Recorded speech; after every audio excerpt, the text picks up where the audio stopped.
sudah klik video ini, tapi jangan lupa guys, klik tombol subscribe karena subscribe itu gratis. Dengan subscribe kamu support channel ini terus untuk upload hampir setiap hari. Ingat, subscribe itu gratis, gak ada ruginya kamu klik tombol subscribe guys. Selamat menonton, enjoy.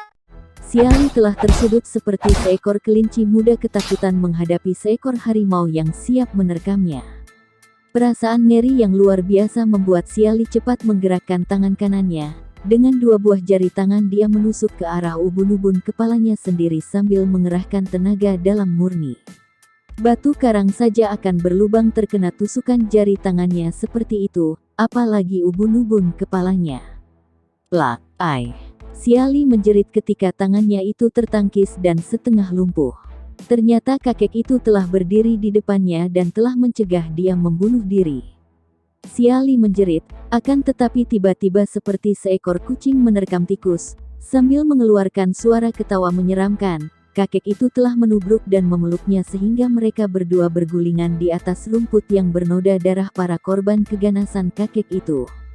Siali melawan sekuat tenaga, namun sia-sia belaka. Untuk membunuh diri tidak ada jalan baginya, untuk melawan pun percuma. Bahkan semua jeritan tangis dan permohonan, serta semua usahanya meronta-ronta tiada gunanya sama sekali. Semua usaha ini malah menyenangkan hati si kakek. Seolah-olah seekor kucing yang menjadi gembira dapat mempermainkan seekor tikus yang telah tersudut dan tidak berdaya, mempermainkannya dan melihatnya tersiksa dan meronta sebelum menjadi mangsanya. Selama 3 hari 3 malam Siali menderita siksaan yang amat hebat. Dia diperkosa, dihina, dan diejek. Pagi-pagi sekali pada hari ketiga, Siali sudah dalam keadaan lebih banyak mati daripada hidup, dalam keadaan setengah sadar, rebah terlentang tak mampu bergerak, hanya matanya saja yang mendelik memandang kakek itu. Siali melihat kakek itu mengenakan pakaian, menyambar tongkatnya dan tertawa memandang kepadanya yang masih rebah terlentang di atas rumput berdarah. Hahaha. Sekarang aku pergi, manis. Aku telah puas, dan kalau kau mau membunuh diri, silakan. Hahaha. Biarpun Siali berada dalam keadaan menderita hebat, kehabisan tenaga, hampir mati karena lelah, muak, jijik, malu, marah dan dendam tercampur aduk menjadi satu dalam benaknya.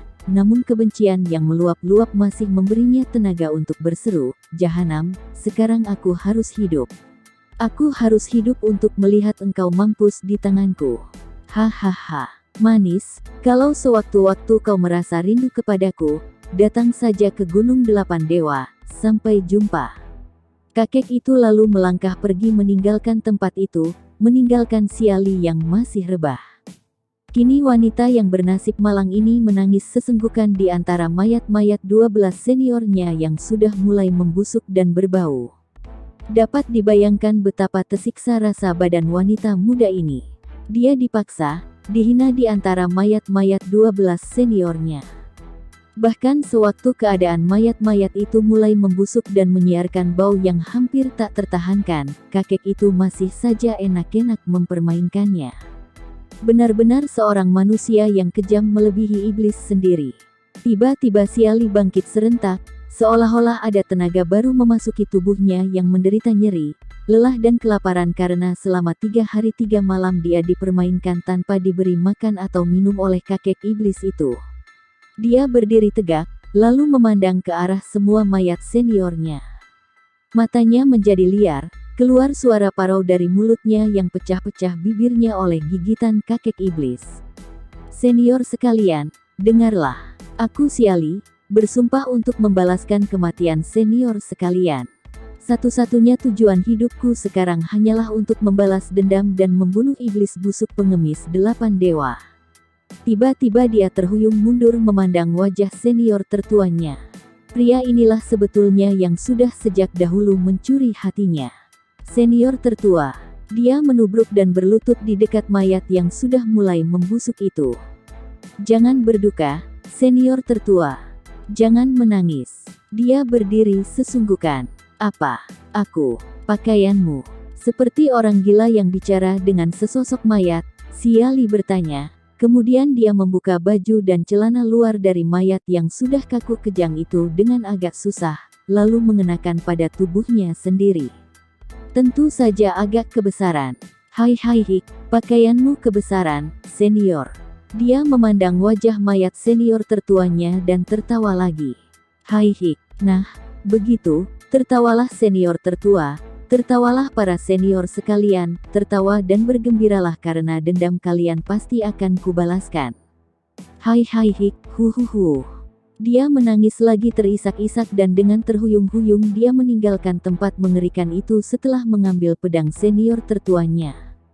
Pedang itu adalah pedang pusaka terbaik di antara pedang ke-13 orang pendekar bintang laut itu, sebatang pedang pemberian ketua bintang laut sendiri. Pedang yang di dekat gagangnya ada gambar setangkai bunga persik merah, maka pedang itu diberi nama pedang bunga persik merah.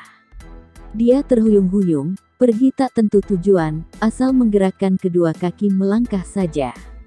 Langkahnya kecil-kecil dan terhuyung-huyung karena tubuhnya masih terasa lelah, lapar dan sakit semua. Kadang-kadang terdengar dia terisak menangis, kemudian terkekeh geli.